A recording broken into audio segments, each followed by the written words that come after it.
क्या क्या हुआ है, किस अस्पताल में हुआ है? सर हम लोग नोएडा में रहते हैं, मैं और मेरे हस्बैंड। अभी होली में हम लोग बिहार आए हुए थे सर। होली मनाने के लिए पूरी फैमिली का गेट टुगेदर था। 9 अप्रैल को मेरे हस्बैंड की तबीयत ख़राब हुई, फीवर हुआ उनको काफ़ी तेज़। हमने कोरोना का 2-2 3-3 बार टेस्ट करवाया, नेगेटिव आया। RT-PCR के लिए दिया तो वहाँ पे भागलपुर में, सर भागलपुर में थे हम लोग, वहाँ पे 1 दिन 2 दिन वेट करते करते 10 दिन तक रिपोर्ट नहीं आया। फिर हमने नोएडा के एक डॉक्टर हैं उनसे कंसल्ट किया, वीडियो कंसल्टेशन से। उन्होंने बोला कि सिटी चेस्ट करवाना है। हम लोग भागलपुर गए और सिटी चेस्ट करवाए तो उसमें उनका इन्फेक्शन आया। 60% लंग्स उनका उसमें इन्फेक्टेड था, डैमेज नहीं था, इन्फेक्टेड था बस। बाकी लंग्स का हर चीज़ परफेक्ट था, सारा चीज़ नाक का, गले का सब कुछ नॉर्मल था, उसमें रिपोर्ट में था। फिर हम लोग नेक्स्ट डे ग्लोकल हॉस्पिटल है भागलपुर में, ग्लोकल हॉस्पिटल लेके आए, वहाँ पे एडमिट कराया हमने ICU में। मेरी मदर की भी तबीयत ख़राब थी, मेरी मम्मी और मेरे हस्बैंड दोनों एक साथ एडमिट हुए। वहाँ पे इतनी लापरवाही हुई उनके साथ, इतनी लापरवाही हुई। डॉक्टर्स आते थे बस विजिट के लिए, 10 मिनट देख के गए। उसके अलावा जितने भी वहाँ पे नर्स थे, कंपाउंडर्स थे, सारे के सारे जल्लाद थे सर। कोई दवाई तक नहीं देना चाहता था पेशेंट। मेरी मदर टचवुड बेटर कंडीशन में थी थोड़ी, मेरे हस्बैंड बोल भी नहीं पा रहे थे उस समय तक। इशारे से पानी का ऐसे ऐसे बताते थे, लेकिन कोई उनको पानी नहीं पिलाता था सर। वो मुझे हार के फ़ोन करते थे कि पानी पिला दो। जब मैं अंदर जाती थी तो ये लोग हल्ला करते थे कि क्यों जा रहे हो अंदर। फिर भी मैं जाके उनको पानी पिलाती थी, जूस पिलाती थी। रेमडेसिविर इंजेक्शन का नाम आप लोगों ने अभी तक सबने सुन लिया होगा कि कितनी मुश्किल से मिल रहा है। डॉक्टर ने वहाँ सजेस्ट किया, मेरे 2-2 पेशेंट थे वहाँ, हमने बहुत मुश्किल से अरेंज किया। जब वो इंजेक्शन मिला तो एक दिन रात को जब इंजेक्शन देने लगे, हाफ इंजेक्शन फ्लोर पे गिरा दिया उन्होंने।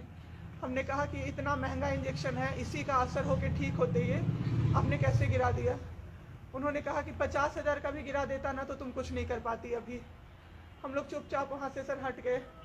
थोड़ी देर बाद वहाँ पे मेरे हस्बैंड को मैंने देखा कि उन्होंने 2-3 बार पॉटी किया था, यूरिन पास किया था, कोई क्लीन करने नहीं आ रहा था सर। 6 घंटे से वो उसी गंदगी पे पड़े हुए थे। उन्होंने मुझे फिर फ़ोन किया, बस फ़ोन कर पाते थे सर, बोल भी नहीं, बस मिस्ड कॉल आती थी, मैं समझ जाती थी कि कुछ परेशानी है उनको।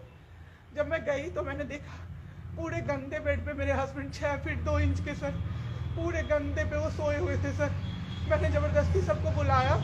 एक आदमी था ज्योति कुमार करके, ज्योति कुमार, सब लोग ध्यान से इसको कवर कीजिए। ज्योति कुमार एक कंपाउंडर था वहाँ पे। कौन से हॉस्पिटल का नाम? Glocal Glocal Glocal hospital Bhagalpur. Jyoti Kumar compounder है वहाँ का, मतलब जो अटेंडेंट सब होते हैं ना वो है, लड़की नहीं है लड़का है, ज्योति कुमार। उसको मैंने रिक्वेस्ट किया कि भैया प्लीज़ आप मेरे हस्बैंड की मदद कर दीजिए, रात में ये लोग रुकने नहीं दे रहे हैं मुझे अपने पास, इनके पास। उसने बोला ठीक है ज़रूर मदद करूँगा, ये कह के, और मैं अपने हस्बैंड से बात करने लगी, इशारे से ही वो बात कर रहे थे, मैं बोल रही थी। अचानक से मेरा दुपट्टा खिंचाया बहुत ज़ोर से। मैंने सोचा क्या हो रहा है, जब मैंने पीछे मुड़ी तो मेरे कमर पे उस आदमी का हाथ था और मेरा दुपट्टा वो ज्योति कुमार खींच रहा था।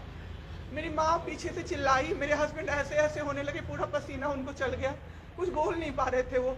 जब हम लोग ठीक थे ना, मैं बाहर निकलती थी ना, कोई मुझे ऐसे देखता था ना नॉर्मली ही तो कहते थे आंख निकाल लूंगा, क्या सोच के इसको देख रहे हैं। और मेरे हस्बैंड उस दिन बेड पे पड़े हुए देखते रहे कि मेरी वाइफ का कोई दुपट्टा खींच रहा है। और जब मैंने उस आदमी को देखा ना तो वो मुस्कुरा रहा था, मैंने ऐसे दुपट्टा खींचा और मैं कुछ नहीं बोल पाई डर से कि मेरे हस्बैंड यहाँ पे है, मेरी माँ यहाँ पे है, ये लोग कुछ कर देगा, इस डर से मैं कुछ नहीं बाहर निकली। मैं बाहर निकल के मैं दम से बैठ गई। वो आदमी मेरे पास फिर आया, मुस्कुरा के बोला मैं ध्यान रखूंगा। मैंने बोला ठीक है भैया आप ध्यान रखना।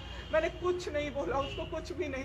2-3 दिन बाद ऐसे ही कोई सुविधा नहीं, कुछ नहीं। मेरे हस्बैंड की तबीयत उस दिन से बिगड़ी जब रात के 2 बजे में मेरी मदर के बगल वाले बेड पे एक अंकल, मास्क उनका हट गया था और वो अंकल चिल्ला चिल्ला के नर्स को बुला रहे थे और मेरी मम्मी चिल्ला रही थी जल्दी आइए ये मर जाएंगे, जल्दी आइए ये मर जाएंगे। कोई नहीं आया और अंकल ने दम तोड़ दिया।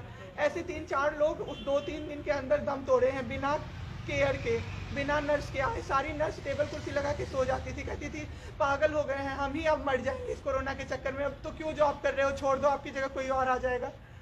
उसके बाद वहाँ से बाई पैप वहाँ उस हॉस्पिटल में नहीं अवेलेबल था। मेरे हस्बैंड की तबीयत एक दिन बहुत ख़राब हो गई, उन्होंने मायागंज रेफ़र कर दिया, भागलपुर मायागंज हॉस्पिटल। हम लोग अभी मायागंज आए, मायागंज की और हालत ख़राब, ICU में 4 बेड था। मेरे हस्बैंड के बगल वाले बेड पे 4 लोग 6 से 7 घंटे में 4 लोग खत्म हुए। क्यों खत्म हुए? वो नर्स को बुला रहे थे, सिस्टर आ जाओ, दिक्कत हो रही है, दिक्कत हो रही है, और सिस्टर नहीं आती थी। एक अंकल तो बुलाते बुलाते उलट के गिर गए, पूरा सर फूट गया, ब्लड ब्लड, और मर गए वो अंकल वहीं पे। इतना मेरे हस्बैंड डर गए। शाम होते होते मेरे हस्बैंड की तबीयत अचानक से खराब होने लगी, पूरा ये सब ड्राई हो गया, एक लेयर व्हाइट कलर का जम गया उनके ऊपर, बहुत ज़्यादा तबीयत खराब हो गई। हम लोगों को समझ में नहीं आ रहा था कि हो क्या रहा था। अचानक से मेरे दिमाग में आया ना, बुलाते नहीं, डॉक्टर को कम से कम 5-6 बार मेरी बहन बुलाने गई है, क्योंकि कोई डॉक्टर था ही नहीं ड्यूटी। कब हुई आपके हस्बैंड की डेथ? परसों सुनिए मेरी बात, पहले पूरी कहानी मेरी सुनिए। मेरी बहन 5 बार 6 बार गई है बुलाने डॉक्टर को मायागंज में, तो डॉक्टर क्या कह रहे हैं, यार रात में भी सोने नहीं दोगे, रात में भी सोने नहीं दोगे। जब हमने देखा जाके सर, तो लाइट ऑफ, इमरजेंसी के नाइट डॉक्टर्स का लाइट ऑफ, और सब नीचे बिछा के मूवी देख रहे हैं और सो रहे हैं, और दरवाजा तक नहीं खोला सर। मेरे हस्बैंड की ऐसी हालत हुई, जब मेरी दीदी बहुत जाके चिल्लाई, तब एक डॉक्टर आए वहाँ से, तो उन्होंने देखा क्या कि मास्क, उन्होंने ऐसे मास्क लगा होता है ना, उसमें एक ऑक्सीजन सप्लाई का पाइप होता है ना, वो पाइप ही नहीं लगाया था सर, बस मास्क लगा के छोड़ दिया था, ऑक्सीजन सप्लाई आ ही नहीं रहा था। जब बहुत कम हो गया तब वो डॉक्टर आए और पाइप लगाया, मेरे हस्बैंड तुरंत में जिंदा हो गए। उसी दिन से उनके दिमाग में वो ऑक्सीजन की किल्लत का डर बैठ गया सर।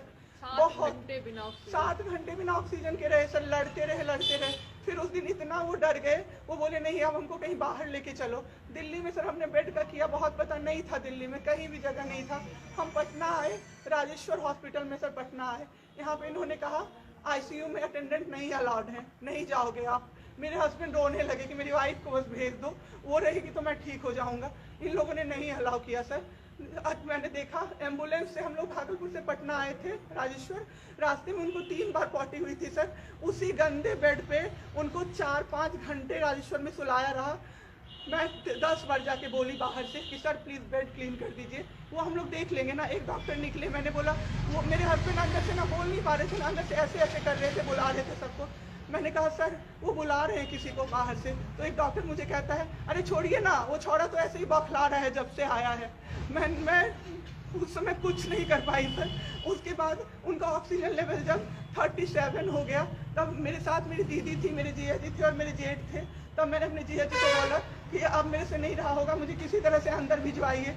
तब उन्होंने ज़बरदस्ती मुझे अंदर भेजा और 37 से 74 मैंने कर दिया 10 मिनट में। मेरे बाबू का ऑक्सीजन लेवल मैंने बढ़ा दिया। उसके बाद इन लोगों ने मुझे बोला, मैंने बोला सर अटेंडेंट अलाउड है, सारे के अटेंडेंट बैठे हुए थे। तो एक डॉक्टर ने मुझे बोला अटेंडेंट अलाउड नहीं रहेंगे तो कैसे काम चलेगा, सब तो कोरोना से बीमार पड़ रहे हैं, हम लोग कितना देखें, हम लोग क्या मर जाए खांसते खांसते सबको देख के, बैठिए चुपचाप और देखिए। 15 दिन तक सर एक टेबल पे एक लगातार मैं बैठी हूँ। आज 1 महीना पे मैंने ब्रश किया है सर, 1 महीने पे ब्रश किया है मैंने। बाबू को बहुत ठीक कर दिया, इतना स्ट्रॉ लगा के सर, मास्क के अंदर से स्ट्रॉ लगा के बाबू को मैंने जूस, दाल, रोटी सब कुछ पिलाया सर। इतने ठीक हो गए ना कि जो डॉक्टर फर्स्ट डे बोला था ये बचेगा नहीं, वो डॉक्टर सर 3-4 दिन बाद कहता है टचवुड क्या कर दिया आपने इनके साथ, ये तो एकदम ठीक हो गए, गजब का फाइट दिया आप दोनों ने मिलके। मुझे क्या पता था कि मैं फाइट दे रही हूँ और ये लोग मेरे बाबू को खत्म कर देंगे। इतना ऑक्सीजन का किल्लत सर, मेरा बाबू डर गया बहुत ज़्यादा। ऑक्सीजन सिलेंडर देखता था और कहता था हाँ वो खत्म हो जाएगा, वो खत्म हो जाएगा। मैं कहती थी नहीं खत्म होगा बाबू। 1.5 घंटे के लिए सर ऑक्सीजन सप्लाई बंद रहता था। बाद में हमें पता चला ये लोग ब्लैक मार्केटिंग कर रहे हैं अंदर में ऑक्सीजन सिलेंडर का। जो अस्पताल वाले हैं ना, वो ऑक्सीजन सप्लाई बंद कर देते थे ताकि बेचैन होके लोग खरीदें उन्हीं से। हम भी खरीदे सर, मैंने भी खरीदा, क्या करते हमें भी तो चाहिए था। परसों सर सुबह में हमारे पास एक ही सिलेंडर था, पाइपलाइन बंद हो गया। मेरे हस्बैंड को बाईपैप लगा हुआ था, उनको 2 सिलेंडर से जाना था, एक ही सिलेंडर था। सिलेंडर मांगते मांगते कहीं नहीं मिला सर, मेरे हस्बैंड खत्म हो गए सर। मेरा बाबू चला गया हमको छोड़ के। आपके साथ यहाँ पे भी सर, यहाँ पे राजेश्वर में डॉक्टर अखिलेश गंदे गंदे इशारे कर रहा था मुझे सर। चलता था ना तो मुझसे सट के क्रॉस करता था सर, मैं इग्नोर कर देती थी कि मेरा हस्बैंड है यहाँ पे, वरना अगर बाहर होता चप्पल खोल के मैं मारती सर ऐसे इंसान को। वहाँ पे मायागंज हॉस्पिटल में डॉक्टर्स कोई भी डॉक्टर नहीं आता है, कोई सीनियर डॉक्टर नहीं, जूनियर डॉक्टर नहीं, और पेशेंट की सिर्फ एंट्री कर देते हैं कि फिजियोथेरेपी किया गया। ये मेरे बाबू नाक का क्या करते हैं, नेबुलाइज किया गया, 4 बार नेबुलाइज किया गया, कोई चीज़ नहीं होती है, सिर्फ पेशेंट की एंट्री कर देते हैं। एंट्री सब किया हुआ रहता है, ये बड़े डॉक्टर आए, ये बड़े डॉक्टर आए, उन्होंने पेशेंट को देखा, नेबुलाइज किया, फिजियोथेरेपी हुआ, पेशेंट को कुछ नहीं, मतलब सीपैप पे पड़ा हुआ पेशेंट, और उसको देखने के लिए 24 घंटे में कोई नर्स नहीं आती है, रूम बंद करके, और सब सोते रहते हैं। दरवाजा ठकठकाइएगा तो चिल्ला के बोलेगी दूर भागो यहाँ से, कोरोना पेशेंट के यहाँ से आई हो, हम लोग अभी रात में नहीं आ सकते। हम लोग क्या मर जाए पेशेंट के लिए? कोई नहीं आता है, कोई नहीं आता है देखने के लिए किसी को। ये लोग पटना में तो 26 तारीख को आए पटना। मैम आपके साथ जो ये सब हुआ है, गलत हुआ है, इसकी शिकायत आपने किसी को की है? अभी किसको करे सर, परसों तो मेरा बाबू गया है। परसों शाम आप क्या चाहती हैं सरकार से? क्या अभी सबसे पहले तो मैं चाहती हूँ कि सारे जगह ये सबसे पहले तो मुझे कोई प्लेटफॉर्म मिले जिस पे मैं ये बोल सकूँ टीवी पे जाके, ताकि लोग बचें। अब जिसके साथ जो हो नहीं हो वो तो सेकेंडरी है। हमारे जैसे जो लोग उसमें पड़े हैं ना, जो ये छोड़ के भूल जाते हैं कि पेशेंट का ख्याल डॉक्टर्स रखेंगे, वो जाके अपने पेशेंट का ख्याल रखें, नहीं तो सब मर जाएंगे सर, सब मर जाएंगे। एक डॉक्टर एक दिन आए राजेश्वर में, कहते हैं अरे ये बेड अभी तक नहीं खाली हुआ है, मतलब ये आदमी अभी तक नहीं मरा है। एक आदमी के बारे में आप सोचो सर जरा सा, आप सोचो सर जरा सा। मेरे हस्बैंड को वेंटिलेटर पे नहीं रखा सर, वो शायद बच जाते। और जब मेरी एक फ्रेंड है डॉक्टर, उसने बात की कि आपने वेंटिलेटर पे क्यों नहीं रखा, तो झूठ कह रहे हैं कि फैमिली वालों ने मना किया। क्योंकि हमें कोई सजेशन नहीं दिया गया कि वेंटिलेटर पे आप रख सकते हो, कुछ भी नहीं सर। वो बस वेट कर रहे थे कि ये बेड खाली हो।